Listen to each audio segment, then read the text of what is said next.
आज़ादी से पहले के भारत का एक छोटा सा गांव वीरानगढ़। यहाँ बहुत ही कम लोग रहते हैं।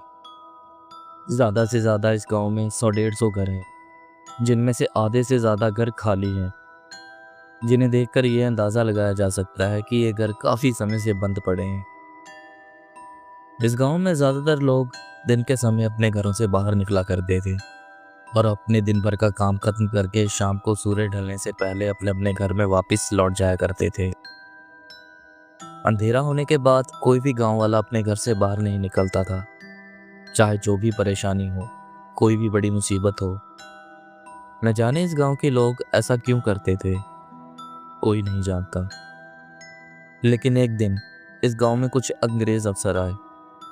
उन्होंने इस गांव में आकर यहाँ का माहौल देखा तो उन्हें ये गांव बहुत अच्छा लगा, क्योंकि इस गांव में ज़्यादातर शांति थी और यहाँ के लोग किसी से ज़्यादा मतलब भी नहीं रखते थे, सिर्फ और सिर्फ अपने काम से मतलब रखते थे। ये सब बातें इन अंग्रेज अफसरों में से जो सबसे बड़ा अफसर था, जिसका नाम जॉन विक था, उसे ये बात बड़ी अच्छी लगी। तो उसके मन में आया कि यहाँ एक खुफिया ऑफिस बनाया जाए, जहाँ हम अपनी खुफिया मीटिंग्स कर सकते हैं, जिसके बारे में कोई नहीं जान पाएगा। इस ऑफिस को बनवाने की जिम्मेदारी उस बड़े अफसर ने एक हिंदुस्तानी को दी थी, जिसका नाम मोहनदास था। मोहन ब्रिटिश गवर्नमेंट के लिए काम किया करता था, क्योंकि अंग्रेज़ों को भी आगे से हमसे बात करने के लिए किसी ना किसी पढ़े लिखे हिंदुस्तानी की ज़रूरत पड़ती थी, जो कि अंग्रेज़ी और हिंदी दोनों भाषाएं जानता हो। जब वो अंग्रेज़ यहाँ से चले गए तो उन्होंने जाकर मोहन को चिट्ठी लिख कर भेजी। चिट्ठी में वो सब लिखा हुआ था जो काम मोहन को सौंपा गया था। जब मोहन को यह चिट्ठी मिली तो मोहन उस वक्त राजस्थान में था। चिट्ठी पढ़ने के बाद मोहन दूसरे दिन उस गांव के लिए रवाना हो गया। उस समय ज़्यादातर बैलगाड़ियाँ टांगे हुआ करते थे, जिन पर लोग अपना दूर दूर का सफ़र किया करते थे। मोहन भी टांगे की मदद से इस गांव में पहुंच गया था। मोहन सुबह के वक्त यहाँ पहुंचा था। वो तो अच्छा है, रात इसने पीछे किसी गांव में बिताई थी, जो कि वीरानगढ़ से थोड़ी दूर था। इस गांव में आकर मोहन ने लोगों से बात करनी चाहिए, लेकिन कोई भी गांव वाला इसकी बात सुन ही नहीं रहा था। इसे देखकर न जाने क्यों वो आगे की तरफ बढ़ जाते। ये पीछे से आवाज़ें लगाता रहता, लेकिन कोई भी इसकी आवाज़ नहीं सुनता। काफ़ी मुश्किल के बाद मोहन को इस गांव में एक बड़ा सा घर दिखाई दिया, जो कि देखने में बाकी घरों से काफ़ी अच्छा लग रहा था। इसने सोचा कि ये घर शायद इस गांव के मुखिया का है। अगर ये घर मुखिया का हुआ तो मैं उनसे बात कर सकता हूँ, तभी मैं यहाँ अपना काम खत्म कर पाऊंगा। इतना सोच इसने उस घर का दरवाज़ा खटखटाया। अंदर से कोई भी आवाज़ नहीं आई, तो इसने दोबारा 2-3 बार खटखटाया। तभी अंदर से एक बूढ़ा आदमी बाहर आया। उस बूढ़े आदमी ने सफ़ेद धोती कुर्ता पहना हुआ था और उसने अपने सर पर एक बड़ी सी पगड़ी पहनी हुई थी, और उसकी उम्र देखने में 70-80 साल की लग रही थी। देखने में तो वो बूढ़ा व्यक्ति इस गांव का मुखिया ही लग रहा था। तो उस बूढ़े आदमी से बात करने के लिए मोहन उसके थोड़ा करीब गया, लेकिन वो बूढ़ा आदमी से देखकर पीछे हट गया और कहने लगा, आगे मत बढ़ना। पता नहीं क्यों वो बूढ़ा आदमी मोहन को देख घबरा रहा था। मोहन भी उसको देखकर ये समझ गया था कि ये उससे डर रहा हो, तो मोहन थोड़ा पीछे हट गया और वहीं से खड़ा होकर उससे बात करने लगा। तो उस बूढ़े आदमी ने दोबारा मोहन से पूछा, कौन हो तुम और यहाँ क्या कर रहे हो? तो मोहन ने बताया कि मैं ब्रिटिश सरकार के लिए काम करता हूँ और उन्होंने मुझे यहाँ किसी काम से भेजा है। ये बात सुन वो बूढ़ा आदमी बोला कि मैं इस गांव का मुखिया हूँ और जिस भी काम से तुम यहाँ आए हो वो तुम्हें हमें बताना पड़ेगा, फिर ही तुम्हें यहाँ हम रहने देंगे। तो मोहन ने भी सोचा कि अगर मैंने इनको सब सच बता दिया तो उस खुफिया ऑफिस के बारे में सबको पता चल जाएगा। इसे बनवाने के लिए मुझे यहाँ भेजा गया है। मोहन मुखिया को सच बताना नहीं चाहता था। अगर बताता तो वो अपने नमक के साथ गद्दारी करता, जिस कारण मोहन ने मुखिया से झूठ बोला कि मुझे यहाँ घर बनवाने के लिए ज़मीन खरीदनी है। घर बनने के बाद हमारे बड़े अफसर छुट्टियों में यहाँ कुछ दिन रहने के लिए आया करेंगे, क्योंकि उनको ये जगह काफ़ी पसंद आई है। इसी काम को पूरा करने के लिए मुझे यहाँ भेजा गया है। क्या आप इसमें मेरी सहायता कर सकते हो? ना सुनो, वो मुखिया मोहन से कहता है कि सबसे पहले तो तुम्हें हमारी कुछ शर्तें माननी पड़ेगी, क्योंकि इस गांव में कुछ नियम हैं जिन्हें हम सब मानते हैं। अगर तुम हमारे इन नियमों का पालन करोगे तो तुम यहाँ घर बनवा सकते हो। इसमें मैं तुम्हारी सहायता करूँगा। क्या तुम राज़ी हो? इतना सुन मोहन खुश हो गया और सोचने लगा कि चलो अच्छा है, मुखिया ने ज़्यादा सवाल जवाब नहीं पूछे। अगर मेरे मुंह से ज़रा सा भी सच निकल जाता तो सारे किए किराए पर पानी फिर जाता। क्योंकि मोहन को जो चिट्ठी ब्रिटिश अफसर ने भेजी थी उसमें यह साफ साफ लिखा था कि इस खुफिया ऑफिस की जानकारी किसी को भी ना बताई जाए। इसलिए मोहन जल्द से जल्द अपना काम खत्म करके यहाँ से निकलना चाहता था, जिस कारण बिना कुछ सुने ही मोहन ने मुखिया से कहा कि हमें आपके सारे नियम और शर्तें मंजूर हैं। क्या अब आप मुझे कुछ ज़मीनें दिखा सकते हो जो कि गांव से बाहर हो और वो भी गांव के पास हो? इससे आपको परेशानी नहीं होगी। तो मुखिया ने कहा ठीक है, लेकिन तुम तो गांव में ही रहोगे ना जब तक कि घर नहीं बन जाता, इसलिए तुम्हें हमारे नियमों का ध्यान रखना होगा। मोहन ने भी सोचा कि आखिर कौन से ऐसे नियम हैं जिन्हें मुझे मानना होगा। आखिर जानूं तो सही किस गांव में क्या क्या होता है। तो मोहन मुखिया से बोला कि बताइए, आप कुछ नियमों की बात कर रहे थे, आखिर क्या मानना होगा मुझे? तो मुखिया बोला कि अब तो तुम यहीं हो, धीरे धीरे बताता रहूँगा। चलो पहले तुम्हें गांव के बाहर वाली ज़मीनें दिखा कर लाता हूँ। इतना बोल उस मुखिया ने घर के अंदर से एक मोटी सी लठ उठाई, शायद वो इसी के सहारे चलता होगा। इसके बाद उसने मोहन से कहा, चलो मेरे पीछे पीछे। चलते चलते मोहन ने मुखिया से पूछा कि जब मैं सुबह इस गांव में आया तो मैंने इस गांव के लोगों से बात करनी चाहिए, लेकिन किसी ने भी मुझसे बात नहीं की, ऐसा क्यों? तो मुखिया ने बताया कि इस गांव का एक नियम है कि शाम होने से पहले कोई भी व्यक्ति किसी से बात नहीं कर सकता। ऐसा करने पर हमारे गांव के देवता खुश होते हैं। ये बात मोहन को बड़ी अजीब लगी, तो उसने मुखिया से पूछा, तो इस गांव की व्यवस्था कैसे चलती है? लोग बिना बोले अपना काम कैसे करते होंगे? तो मुखिया ने कहा कि हमारे इन गांव वालों को अब इस चीज़ की आदत पड़ चुकी है, वो बिना बोले ही सब कुछ समझ जाते हैं। अगर कोई बड़ी परेशानी आती है तो उसके लिए मैं बैठा हूँ। हमारे देवता ने मुझे ये मंजूरी दी है कि मैं किसी से भी बात कर सकता हूँ। बाकी इस गांव में मैं अकेला व्यक्ति हूँ जो कि तुमसे एक बात कर पा रहा हूँ, और कोई भी तुमसे इस गांव में बात नहीं करेगा। जब तक तुम इस गांव में हो तो तुम्हें भी इस नियम का पालन करना होगा। अगर तुम्हें कोई परेशानी हुई तो तुम किसी से बात नहीं करोगे, सीधा मेरे पास आओगे। मोहन ने भी कहा ठीक है। तभी मुखिया के पीछे चलते चलते मोहन ने देखा कि गांव के बीचों बीच एक बहुत बड़ा बरगद का पेड़ लगा हुआ है। इसने देखा कि वो मुखिया भी उस बरगद के पेड़ के पास जाकर खड़ा हो गया है। मोहन भी चलते हुए उसके पीछे जाकर खड़ा हो गया। तभी मुखिया ने भारी आवाज में मोहन से कहा, तुम यहाँ खड़े मत हो, नहीं तो हमारे देवता नाराज हो जाएंगे। तुम इस गांव के नहीं हो। मोहन भी उसकी भयानक आवाज सुन थोड़ी दूर जाकर खड़ा हो गया और वहीं से उस मुखिया को देखने लगा। वहाँ खड़े होकर मुखिया पता नहीं किससे बात कर रहा था, लेकिन मोहन को वहाँ मुखिया के अलावा कोई भी खड़ा नहीं दिखा। मोहन को अभी ये गांव और उसका मुखिया बहुत ही अजीब लग रहे थे।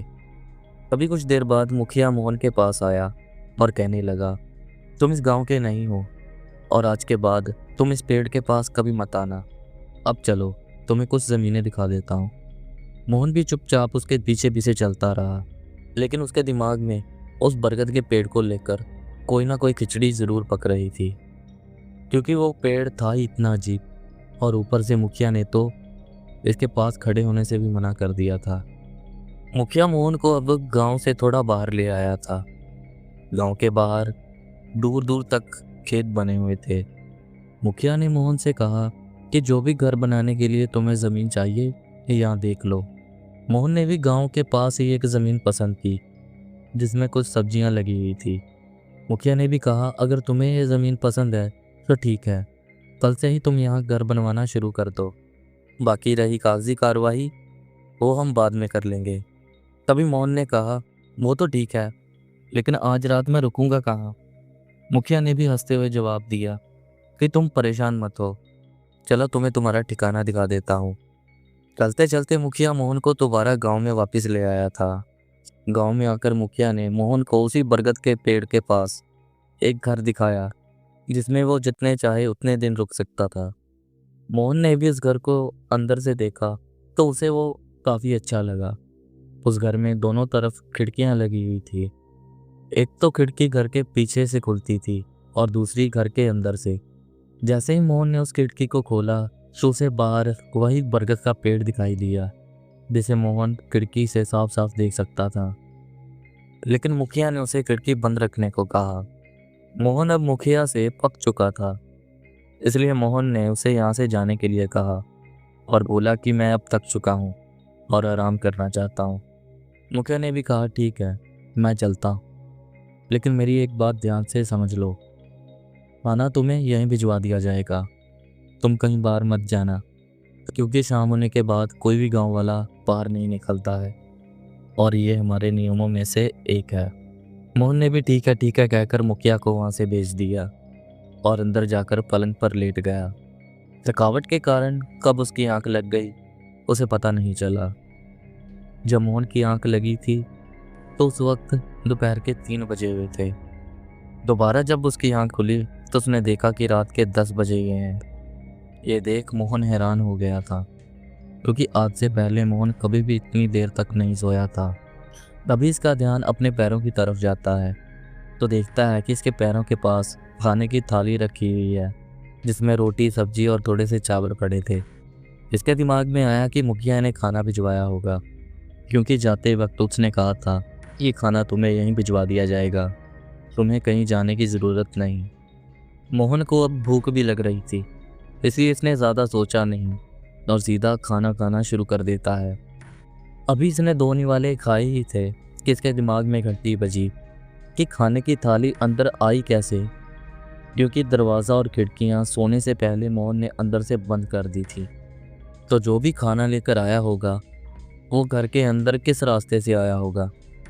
इसने जल्दी से खाना ख़त्म किया और घर के अंदर यहाँ वहाँ देखने लगा कि कहीं कोई खुफिया रास्ता तो नहीं है जिससे घर के अंदर आया जा सके, लेकिन वहाँ ऐसा कुछ भी नहीं था।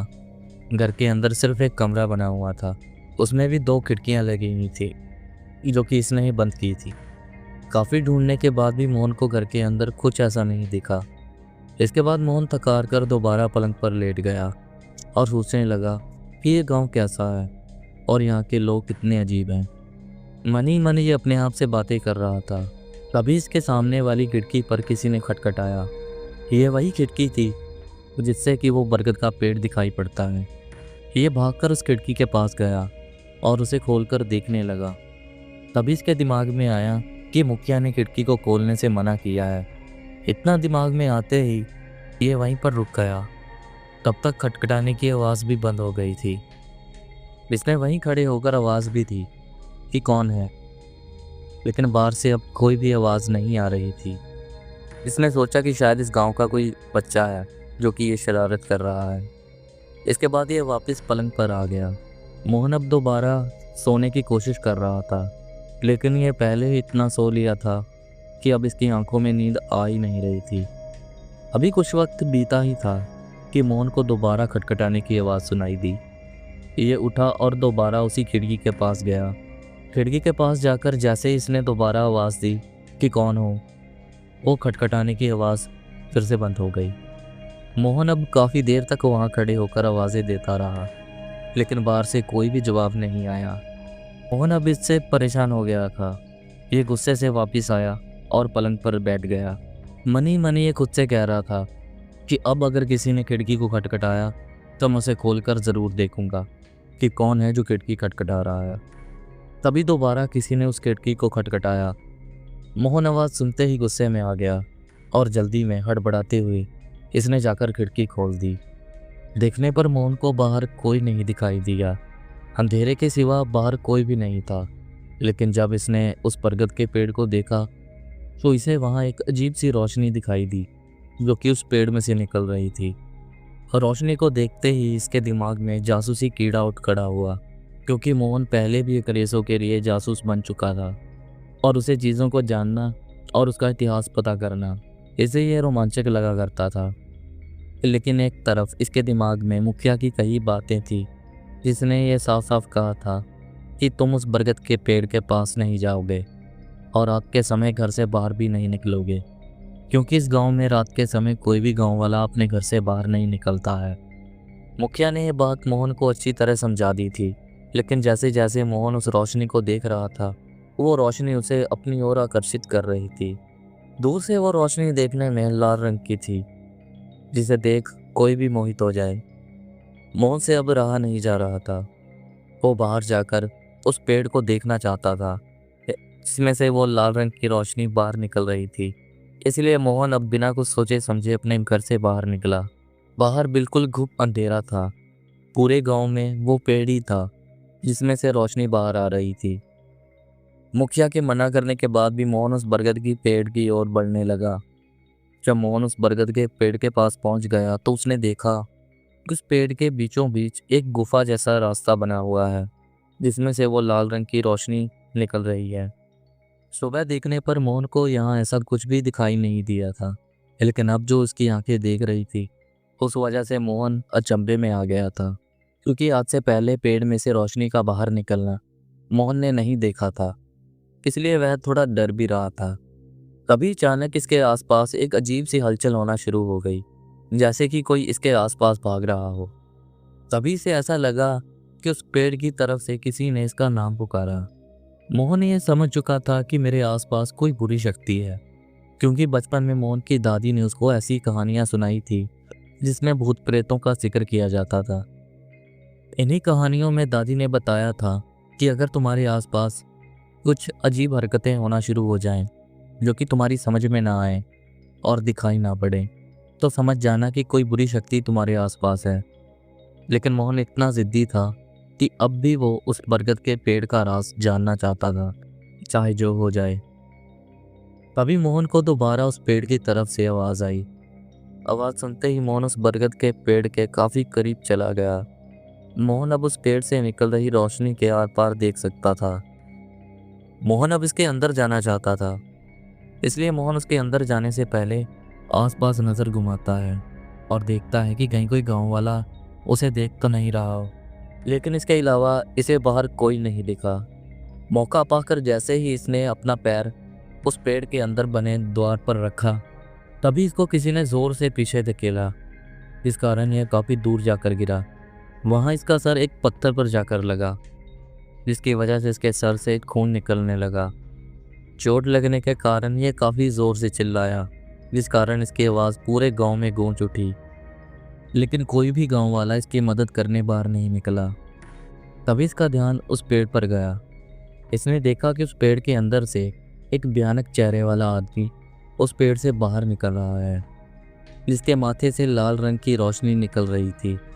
शायद ये वही रोशनी थी जो कि थोड़ी देर पहले इसी पेड़ से बाहर निकल रही थी।